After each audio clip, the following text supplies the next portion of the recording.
In Contents, click the Counties layer symbol. In the main Symbology pane, change the symbology to graduated colors.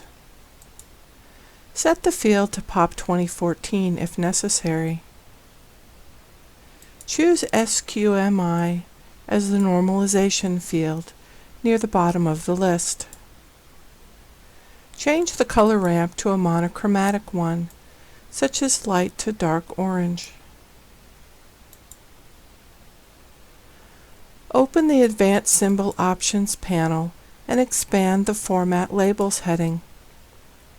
Give the labels 2 significant digits and check the box to show thousand separators.